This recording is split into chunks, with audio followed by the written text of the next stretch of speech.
अस्सलाम वालेकुम नाजरीन, मैं सैदा नाहिदा खादरी, आप देख रहे हैं आई प्लस न्यूज़। नाजरीन, जैसे कि आज 19 नवंबर संडे यानी इतवार का दिन है और इस वक्त हम आपको बता दें कि जैसे कि आप लोग को ही पता है कि तेलंगाना असेंबली इलेक्शंस चल रहे हैं और इसी इलेक्शंस के चलते इस वक्त हम आए हैं कोडंगल कॉन्स्टिट्यूंसी कोसगी मंडल हम आए हैं, जहां पर एक एरिया है जिसका नाम है सरजी खानपेट। सरजी खानपेट यहाँ के एरिया का नाम है और सरजी खानपेट में हमें एक इत्तला मिली थी कि यहाँ पर 2 दिन पहले का कुछ एक वाक़या है। आप यहाँ पर बोर्ड भी पढ़ सकते हैं, यह है सरजी खानपेट का यहाँ का जो एरिया है, यहाँ पर बताया जा रहा है। और जैसे कि इलेक्शंस के चलते 2 दिन पहले यहाँ पर एक कैंपनिंग किया जा रहा था बीआरएस पार्टी की तरफ से। और आपको ये भी पता कर दें, हम ये भी बताना चाहते हैं कि बीआरएस पार्टी के जो एमएलए कैंडिडेट हैं उनका नाम है पटनम नरेंद्र रेड्डी और कांग्रेस पार्टी के जो एमएलए कैंडिडेट है उनका नाम है रेवंत रेड्डी। तो अब आप देखिए, बीजेपी भी यहाँ पर से कंटेस्ट कर रही है, बीआरएस पार्टी भी कंटेस्ट कर रही है और कांग्रेस पार्टी भी कंटेस्ट कर रही है। तो अब मसला ये है कि 2 दिन पहले जो हमें यहाँ पर से न्यूज़ मिली थी कि यहाँ पर एक लड़के को उसका नाम पूछकर बहुत ही बुरी तरीके से मारा गया। जैसे कि लड़के ने नाम बताया कि मेरा नाम मोहम्मद सैफ है, उसके बाद उसे बहुत बुरी तरीके से मारा गया और उसकी गाड़ी को भी डैमेज किया गया। और इसको मारने वाले जो लोग थे, हम यहाँ पर जब आए आके यहाँ पर हमने यहाँ का पूरा सर्वे किया, यहाँ के लोगों से हमने बातचीत की कि पता चला कि उन लोगों ने बताया कि हमें यहाँ पर जैसे कि कांग्रेस पार्टी के सरपंच है जिनका नाम है हरीश गौड़ और उनके साथी में रेवंत रेड्डी के चाहने वालों ने मिलकर उस लड़के को बहुत ही बेतहाशा और बहुत ही बुरी तरीके से कैंपेनिंग के दौरान मारा और उसकी गाड़ी को डैमेज किया। और साथ ही में यहाँ पर कुछ महिलाएं थी, यानी कि कुछ लेडीज़ थे, उनको भी कुछ मार लगी, उनको भी कुछ मार पड़ी है, जैसे कि उनको भी कुछ टॉर्चर किया गया उस वक्त। तो इस तरह से हम यहाँ पर जब आके यहाँ पर मालूम करें तो यहाँ पर कई सारे लोगों ने हमें यही बताया कि वाकई में उस दिन कैंपेनिंग चल रहा था बीआरएस पार्टी की तरफ से और अचानक से कांग्रेस पार्टी के लोग आए और आने के बाद में उन पर हमला किया और बहुत ही बुरी तरीके से उनको मारने लगे। लेकिन अब सवाल ये उठता है कि देखिए, जब इलेक्शंस के लिए हर पार्टी को हक होता है कैंपेनिंग करने का, लेकिन कैंपेनिंग करने के लिए जब लोग निकलते हैं तो इसमें ये क्या मकसद था कि उसका नाम पूछकर उसे ही मारना, उसी एक लड़के को टारगेट बनाने का मकसद क्या था। और एक चीज़ हमने यहाँ पर ये भी देखी कि हमने यहाँ पर कई सारे ऐसी चीज़ों को देखा, शायद मैं बोलना नहीं चाहूँगी आपको, लेकिन कुछ हमें यहाँ पर रेवंत रेड्डी का कुछ और ही चेहरा नज़र आया, उनका हमें कुछ और नज़र, उनका एक चेहरा हमें यहाँ पर एक नया फेस उनका देखने को मिला। यहाँ पर कई हम ऐसे निशानात हमें दिखे जिससे उनकी आरएसएस से पहचान होती है यहाँ के एरिया की। यहाँ के एरिया में कुछ आरएसएस की पैदावार हो रही है या फिर आरएसएस की शुरुआत यहाँ से कुछ की जा रही है, कुछ ऐसा हमें महसूस हुआ।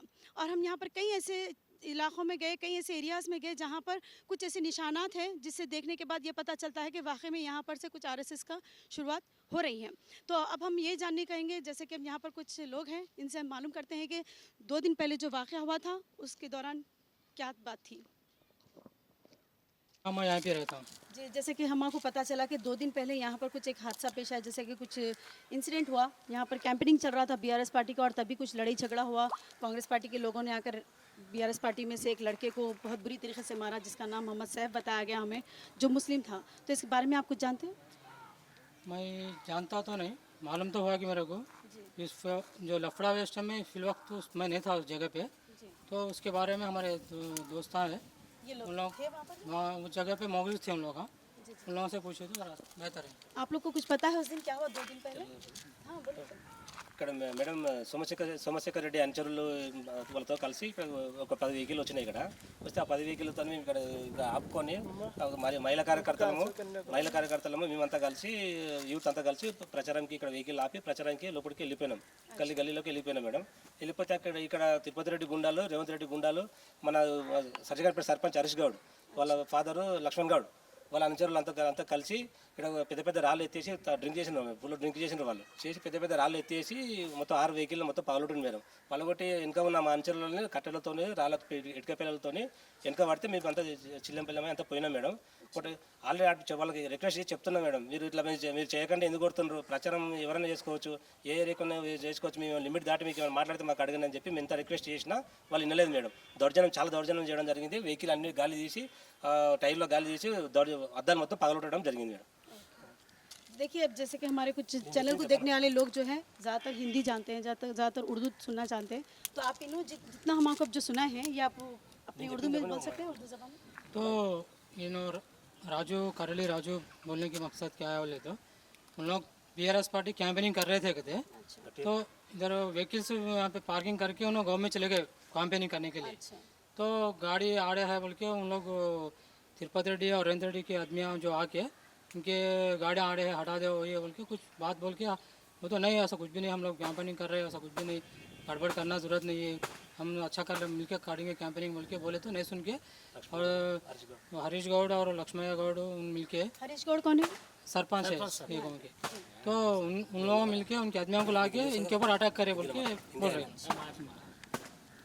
तो ये वाकई में वो लड़के को इतनी मार पड़ी? हाँ वो वाकया में लड़के को मार लगा कर। మేడం ఇక్కడ ప్రచారం నిర్వహిస్తుంటే మా మహిళా కార్యకర్తలు ఉన్నాం మేడం. అనుభయ్ అని మహిళా కార్యకర్త పైన लेडीज भी कार्यकर्ता थे इसमें। మహిళా కార్యకర్త మీద హరీష్ గౌడ్ అనే వ్యక్తి చేయడం మేడం మీద చేసి బట్టలు దించడం జరిగింది. దించి దౌర్జన్యం చేసి రాళ్లతో కొట్టి ఎంటబడాడు మేడం. చేస్తే మళ్ళీ మేమందరం ఆర్గ్యూ చెప్తున్నాము వాళ్ళ మీద చేయకండి ఇది చేయకండి అని చెప్తున్నాం మేడం. చెప్తే మళ్ళీ తర్వాత కోజికి వెళ్ళిపోయినా మేడం. సార్ వచ్చి కోజికి రండి అని చెప్తే వెళ్ళిపోతే మా ఎమ్మెల్యే సార్ కోజికి రండి అని చెప్తే ఆడపోతే మాకు రాళ్లతో ఇగ్గడం జరిగింది మేడం. ఇగ్గి చిల్లంపల్లెం అంతా చేసి దౌర్జన్యం చేయడం మేడం. వాళ్ళ అనుచరులు దౌర్జన్యం చేయడం జరిగింది. ఇది చెప్పండి మొన్న జరిగింది మీటింగ్లో. तो राजू बोलने का मकसद क्या है, तो यहाँ लेडीज़ भी थे कहते, तो उनके ऊपर वो भी औरत लेडीज़ बोल के देख के भी प्रचार करते रहे, तो भी औरत देख के औरत भी है लेडीज नहीं करके उनके ऊपर भी अटैक करे और पत्थर फेंके, पत्थरों से गाड़ी के ग्लास भी फोड़े और हमारे पर अटैक करे बोल के लेडीज को पकड़े, लेडीज़ के ऊपर हाथ लगाया करते। जो लेडीज़ यहाँ पर कैंपिंग में मौजूद थी उनके भी साथ बदतमीज़ी की गई। लेकिन अब हम आप लोगों से एक ही सवाल करेंगे कि ये कोई तरीक़ा है कैंपिंग के दौरान किसी को इस तरीके से डिस्टर्ब करना? देखिए हर पार्टी का हक होता है कैंपिंग करना, घरे घर जाना, लोगों को समझाना, अपना मैनिफेस्टो उनको बताइए, बराबर बताइए। लेकिन इसका मतलब ये नहीं है कि अगर कोई दूसरी पार्टी आके कैंपिंग करे तो आप इतने फ्रस्ट्रेशन में आ जाएँ कि उसके ऊपर हमला ही कर दे। और ख़ास तौर पर तो जब लड़का अपना नाम बताता है मोहम्मद सैफ, तो उसे उसके नाम के टारगेट लेकर उसे मारा गया, तो ये तो बहुत ही गलत बात है। लेकिन इसके बावजूद भी हमने यहाँ पर जितनी भी चीज़ों को यहाँ पर देखा है, जिस भी तरीके से हमने यहाँ के माहौल को पहचाना है, उस ताल्लुक से हमें यहाँ पर कहीं ना कहीं आरएसएस हमें को यहाँ पर पनपता हुआ नजर आया। कहीं ना कहीं आरएसएस को यहाँ पर पनपाया जा रहा है, यानी कि उसकी पैदावार की जा रही है। और यहाँ पर एक नया ही चेहरा हमें देखने को मिला रेवंत रेड्डी का। और देखिए ये कि आप ये भी कह सकते हैं ये एक गुंडागर्दी है, ये सरासर एक साफ सीधा इसे गुंडागर्दी भी कहा जा सकता है। लेकिन अब हम आप लोगों के सामने एक बात ये भी रखना चाहेंगे कि देखिए पिछले 5 साल से यहाँ पर नरेंद्र रेड्डी जीत चुके हैं। लास्ट ईयर भी उन्होंने एमएलए इलेक्शन जीता था और अल्हम्दुलिल्लाह हमने ये भी मालूम किया कि नरेंद्र रेड्डी के 5 साल से यहाँ पर क्या काम है। तो और ये भी मालूम पड़ा कि नरेंद्र रेड्डी जो है यहाँ के एमएलए, उन्होंने लास्ट टाइम 5 साल जो उनके यहाँ पर गुजारे हैं उन्होंने यहाँ पर बस स्टॉप बनाया, रोड्स बनवाए, हॉस्पिटल बनवाया। लेकिन उससे पहले 5 साल से पहले 10 साल रेवंत रेड्डी ऑलरेडी यहाँ पर हुकूमत कर चुके हैं। उन्होंने यहाँ पर 2 बार इलेक्शंस जीत चुके हैं 10 साल में। लेकिन उनके जैसे कि उन्होंने जब यहाँ के कायद थे, जब उन्होंने यहाँ पर हुकूमत कर रहे थे, तब उनके यहाँ पर उसमें कोई भी काम नहीं हुआ।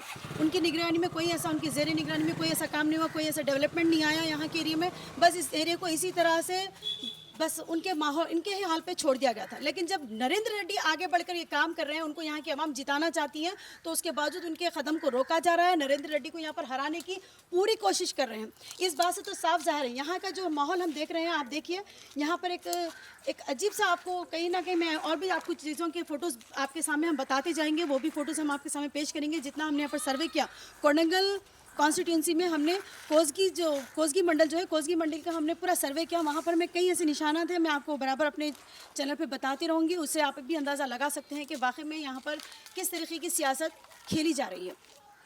देखिए नाज़रीन, अब हम आपके सामने और एक प्रूफ ये देना चाहते हैं, जैसे कि मोहम्मद सैफ, जिसको यहाँ पर बहुत ही बेदर्दी से, बहुत ही बेरहमी से मारा था। आज हम उन्हीं को भी कॉल करना चाहेंगे। अभी इस वक्त मैं उन्हें कॉल मिला रही हूँ और देखते हैं कि उनसे भी हम कुछ बात कर लेंगे, क्योंकि अब तो वो यहाँ पर नहीं आ सकते। हम जब यहाँ पर हैं तो वो इस वक्त यहाँ पर मौजूद नहीं है, इस वक्त तो हैदराबाद में है। हेलो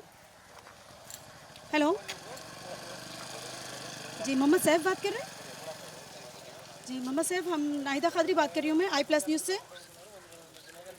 जी, इस वक्त हम कोडंगल कॉन्स्टिट्यूंसी में जो मंडल है कोसगी मंडल में हम मौजूद है। और जैसे कि 2 दिन पहले आप पर जो हमला किया गया था कैंपेनिंग के दौरान सरजी खानपेट पे जो आप पर हमला किया गया था, उस ताल्लुक से हम यहाँ पर आए थे। तो इस ताल्लुक से आप क्या बताना चाहेंगे हमको कि ये कहाँ तक सच्चाई है और आपको उस दौरान आपके साथ हुआ क्या था? मतलब हम लोग तो कोडंगल प्रोग्राम के लिए गए थे जी। उस टाइम पे हम लोग दूसरे बाजू के गांव में थे जी स्टे कर रहे थे। तो उस टाइम पे जो सर्जिकान पेड़ से कुछ लोग आए, जी। आके हमारे गांव पे कैंपेनिंग करिए, कैनवासिंग करिए बोलते हम लोग को लेके गए। तो हम भी एक गाड़ी में 60-70-80 लोग चले गए थे।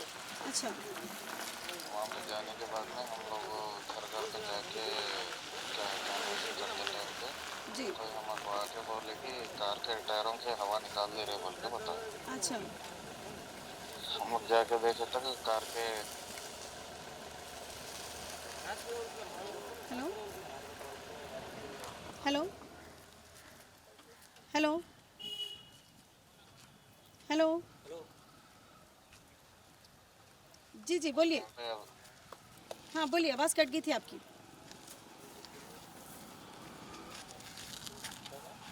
नहीं थे।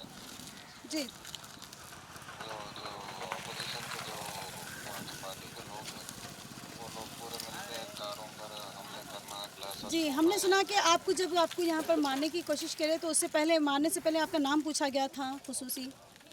मतलब कार के पास कोई आ रहे तो हम रोक रहे थे, मत करिए, हम लोग जा रहे हैं यहाँ से, आपको पसंद नहीं है तो हम लोग चले जाते हैं बोले। तो आप कौन से गाँव के, आपका नाम क्या है बोले तो ऐसा नाम बताने पर ही हमला करना हमला शुरू करना कर शुरू रहे कर थे। दिया। अच्छा, आपके नाम बताने पे हमला किया गया। जी जी जी, तो फिर इसके बाद में आप लोगों ने कंप्लेंट दी। जी, मतलब कंप्लेंट बोले तो वहाँ पे ऑलरेडी पीएस से भी लोग आए थे। जी जी उसके बाद में हम लोग तो वहाँ से चले गए ठीक है। हमारे कार वगैरह लेके, क्योंकि माहौल रुकने के लायक नहीं था वहाँ अच्छा अच्छा, चलिए ठीक है। बस हमको यही जानना था कि वाकई में आप लोगों के साथ इस तरीके से हादसा पेश आया तो, और आप उस वक्त क्या सिचुएशन में थे, हम वो जानना चाह रहे थे। ठीक है, ओके, शुक्रिया। देखिए, ये मोहम्मद सैफ थे जिनसे हमने अभी अभी बात की, और मोहम्मद सैफ ने भी यही बताया कि जब हमारे को पता चला कि हमारे गाड़ियों के साथ डिस्टर्ब किया जा रहा है, तो जब वो लोग आए यहाँ पर तो उन्हें नाम पूछा गया, और जैसे ही उन्होंने अपना नाम बताया और उन्हें मारना शुरू कर दिया। तो ये कोई बोलते ना, कोई इंसाफ, ये कोई इंसानियत नहीं है, ये सीधे सीधे गुंडागर्दी है, यहाँ पर कि एक दादागिरी भी कह सकते हैं। तो बस आपसे जो हो सके, अब हम आपको जितना हम यहाँ का बताना चाहते थे बता चुके हैं। आगे आप लोग भी समझ सकते हैं, और जितने भी लोग हमें देख रहे हैं उन सबसे हम यही चाहते हैं कि पार्टी का नाम नहीं बल्कि पार्टी का काम देखकर वोट दें। हम हालात को देखने के बाद यही सोचा जा सकता है, यही समझा जा सकता है कि यहाँ पर बहुत बड़ी सियासत खेली जा रही है, आरएसएस की सियासत खेली जा रही है यहाँ पर। और एक चीज़ हम आपको ये भी बता दें कि यहाँ पर एक म्यूनसिपल चेयरमैन है जिनका नाम है श्रीशा राजेश्वरी, जिन्होंने यहाँ पर कई सारे तरक्याती काम करवाए हैं, जैसा कि उन्होंने एक सोशल वर्क की तरह लोगों के आगे बढ़कर मदद की है। यहाँ पर एक दरगाह है सैयद पहाड़ बोलकर, उसके पे भी उन्होंने बहुत सारा काम किया, जबकि देखिए वो नॉन मुस्लिम होने के बावजूद भी यहाँ पर एक दरगाह के लिए उन्होंने कितना बड़ा काम करवाया। मस्जिद के ऊपर स्लैब डलवाया, कई जगहों पर उन्होंने तरक्याती काम करवाया, और कई जगहों पर जैसे कि उर्दू मीडियम स्कूल को क्लासरूम्स बनवा कर दिए, गेट लगाई उस स्कूल को। तो ऐसे कई, देखिए नॉन मुस्लिम होने के बाद में भी अगर इंसान के दिल में वाकई में इंसान के लिए कुछ करने की एक ख्वाहिश होती है, जब आवाम के लिए कुछ करके आगे बढ़ने की ख्वाहिश होती है, तो लोग क्या करते हैं, इस तरीके के काम करते हैं। ना ही कि ऐसे काम कि नाहक के किसी को मार दे और अपने पार्टी का नाम आगे आने के लिए, अपने आप को जिताने के लिए उसका गलत फ़ायदा ना उठाएं।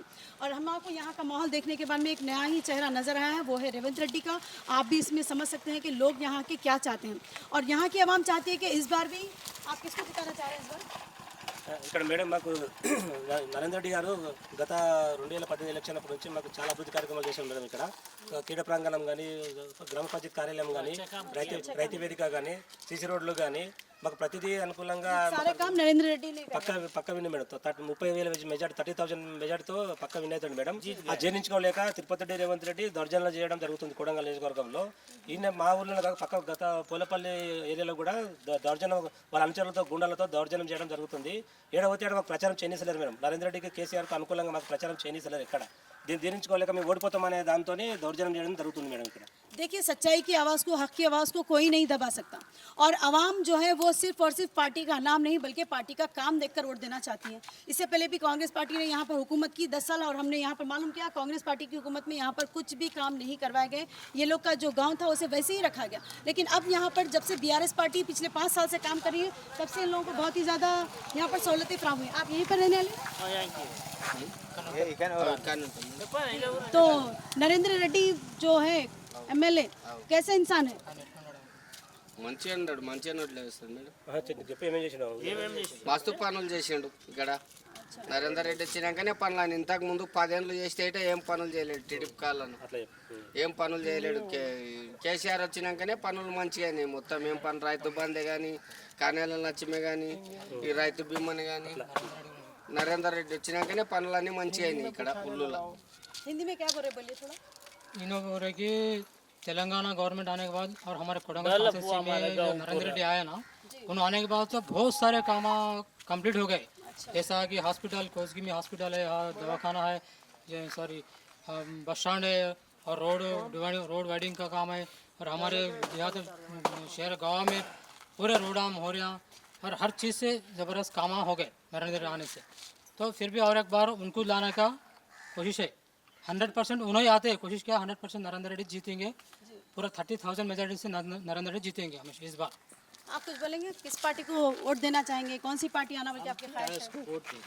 बीआरएस को वोट देंगे। टीआरएस को वोट वो टीआरएस ही बीआरएस कंपल्सरी जीतेगा क्योंकि अच्छा काम करे वो 10-15 साल से उन्होंने अच्छा काम करा।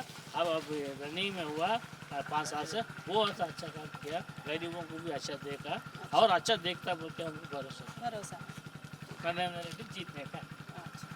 देखिए अब हमारे जो सर्वे हुआ है, सर्वे के हिसाब से तो अब आपके सामने पूरी की पूरी हिस्ट्री आप लोगों के सामने आ चुकी है, और हम चाहेंगे कि आगे भी लोगों में इतना तो शऊर है कि अच्छे और बुरे को समझ सकते हैं, क्या चीज़ इंसान के लिए बेहतर है, क्या इंसान के लिए बेहतर नहीं है, वो भी चीज़ों का आप अंदाज़ा लगा सकते हैं। बस इससे ज़्यादा हम और कुछ भी नहीं बताना चाहेंगे। जो भी था आप लोगों के सामने हमने सर्वे किया, आप लोगों के सामने हमने जो भी हाल हकीकत थी सारी की सारी बयान की, क्योंकि हम जब हैदराबाद में थे तो वहाँ पर हमें जब ये चीज़ों के बारे में पता चला तो हम जानना चाहते थे, हम यहाँ पर आकर इस बात की तफसील निकालना चाहते थे कि आखिर यहाँ पर हो क्या रहा है, कोडंगल कॉन्स्टिट्यूंसी और कोसगी मंडल जो है वहाँ पर आखिर यहाँ के हालात क्या है उसे हम देखना चाहते थे, और हमने आज आपके सामने इसका बयान भी कर दिया है। इसी के साथ मैं सैदा नाहिदा खादी, कैमरामैन वसीम खान के साथ इसी तरह हम आपके सामने सच्चाई दिखाते रहेंगे। इंतजार करिए हमारे अगले न्यूज़ का। हमारे इस न्यूज़ के पेज को लाइक करिए, यूट्यूब पर सब्सक्राइब करिए। जय हिंद।